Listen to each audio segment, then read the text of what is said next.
Terakhir-terakhirnya adalah ya bani Adam, wahai anak Adam. Kita dipanggil semuanya. Setelah Allah ceritakan panjang lebar tadi kisah ayah kita Adam dan istrinya Hawa, kata Allah, hai anak Adam, qad anzalna alaikum libasa yuwari sawatikum warisha. Sesungguhnya kami telah menurunkan kepada kalian pakaian untuk menutup aurat-aurat kalian dan pakaian yang indah, juga perhiasan-perhiasan. Walibasut taqwa dzalika khair. Pakaian ketakwaan yang menutup aurat lebar, tidak membentuk aurat itu, tidak memperlihatkan bagian tubuh, adalah pakaian yang paling baik. Dzalika min ayatillahi la'allakum tadhakkarun. La'allahum yatadhakkarun. Dzalika min ayatillahi la'allahum yatadhakkarun.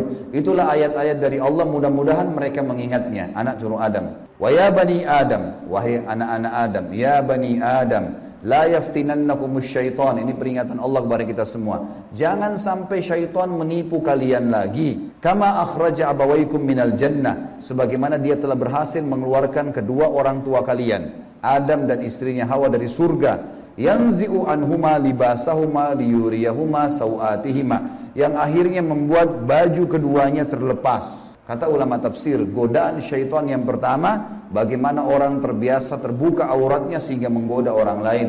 Sebagaimana digodanya ayah kita dan ibu kita dulu. Innahu yarakum huwa wa qabilu min haitsu la tarawnahum. Sesungguhnya dia, iblis itu sama pengikut-pengikutnya melihat kalian yang kalian tidak bisa lihat mereka. Kita nggak bisa lihat iblis, tidak bisa lihat syaitan, tapi mereka bisa lihat kita. Di sekitar kita mereka ada. Inna ja'alna syayatina awliya lilladzina la yu'minun. Dan kami jadikan orang-orang atau syaitan-syaitan pemimpin dan teman-teman orang-orang yang tidak mau beriman. Jadi ayat-ayat yang panjang lebar tadi teman-teman sekalian, mohon maaf ini agak panjang tadi saya bacakan, karena memang di situ inti yang kita ingin jelaskan. Kalau ayat kita manusia pertama pernah lihat malaikat, pernah lihat iblis, tahu iblis itu musuh, tapi pernah melakukan pelanggaran. Dan Adam alaihissalam pada saat itu taubat kepada Allah. Dan Allah sudah bongkar siapa tuh syaitan. Disuruh jadikan sebagai musuh. Tahu musuh teman-teman? Kalau saya lagi pegang pedang, syaitan lagi pegang pedang, musuh saya lagi pegang pedang di medan perang, saya harus berhati-hati menangkis serangan atau menyerang. Kalau saya diam, diserang tidak nangkis, saya akan dibunuh. Syaitan akan selalu berusaha, targetnya adalah menyesatkan, membunuh manusia. Kalau kita lepas misalnya daerah dada terbuka sedikit, dibelah sama dia nggak akan coret, dia akan tusuk, berusaha supaya kita mati. Orang dibuat dosa, begitu buat dosa, dibuat putus asa supaya bunuh dirilah dia, sampai mati. Bagaimana syaitan bisa membunuh anak Adam itu? Memang sudah itu targetnya iblis. Dan iblis ini teman-teman sama dengan Adam. Sekarang kita ini semua anak cucunya Adam. Iblis punya anak cucu sebanyak ini. Kerjanya disesatkan oleh iblis supaya menyesatkan anak Adam. Selalu mereka lakukan itu teman-teman sekalian. Maka Allah mengingatkan kepada kita dengan hati-hati sekali. Ingat, jangan jadikan syaitan itu sebagai teman-teman kalian. Dan perlu teman-teman tahu, jin ini lebih banyak jumlahnya dari manusia ya. Lebih banyak. Iblis tadi yang kita sedang bahas, salah satu dari golongan jin. Jadi ada jin-jin yang lain. Allah ceritakan dalam surah jin khusus, surah nomor 72 bicara masalah itu. 18 ayat pertama itu Allah menceritakan tentang masalah adanya jin-jin beriman. Jadi di alam jin ada jihad, ada dakwah, tetapi kepada syaitan, dan syaitan ini golongan fasik dan golongan kafir dari jin. Ada jin mukmin, ada jin fasik, ada jin kafir, sama manusia. Ada manusia beriman, ini yang beriman manusia, dan jin yang beriman tidak akan interaksi. Kalau golongan fasik dari manusia dan golongan kafir, fasik maksudnya muslim tapi masih banyak dosanya. Di alam jin juga ada jin fasik, muslim tapi banyak dosanya, dan ada kafir. Di alam jin, fasik sama kafir ini namanya syaitan. Jadi semua syaitan pasti jin, tidak semua jin itu syaitan. Bisa ditangkap ini ya? Oke. Ini pemahamannya. Nah, syaitan ini dipimpin oleh iblis.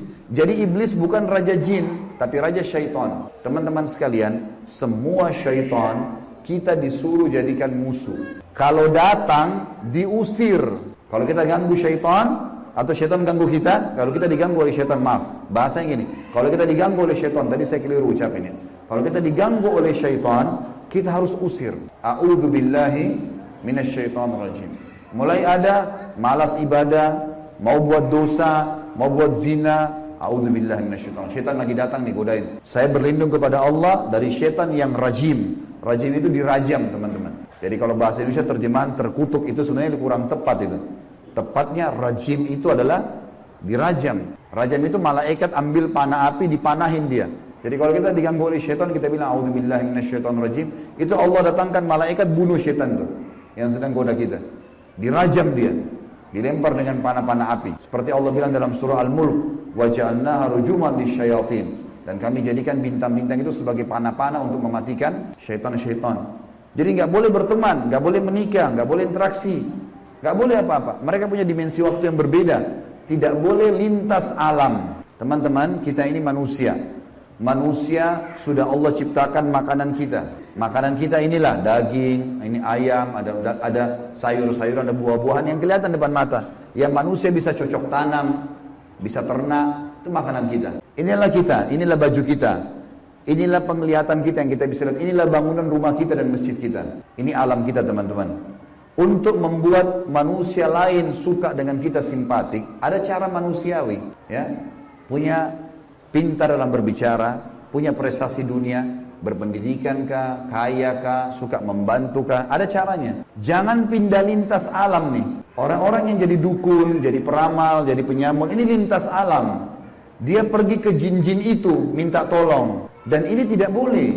Pindah ke alam mereka tidak boleh. Dilarang sama Allah. Kalau kita pindah ke alam mereka, kita akan ditipu nanti. Kalau jin beriman tidak akan kerjasama sama manusia. Tapi syaitan ini kerjasama sama manusia. Ingat, kita pemimpin. Garis bawahi kalimat ini. Jadi orang-orang yang jadi dukun itu kalau mereka pergi ke bersemedi di gua, di pinggir pantai, manggil-manggil wahai dewa, wahai penjaga ini, apalah di Indonesia, ini Roro Kidur lah atau apa semua dipanggil Gondoruo, Tuyul. Ini semua teman-teman bahasa yang diucapkan oleh manusia karena tidak faham kedudukan dia. Dia kalau lagi bersemedi di situ, syaitan yang lewat di sekitar tempat itu muter-muter lihat, ini manusia, ini pemimpin saya ini. Nggak bisa, dia mengalahkan manusia nggak bisa. Syaitan nggak bisa kalahin kita. Syaitan hanya bisa bisik saja, buat jangan gini, cuma begitu, nggak lebih daripada itu. Bapak Ibu sekarang waktu mau kesini tadi ke masjid, mungkin ada syaitan bisikin jauh, keburu nggak ya, dapat tempat atau apalah.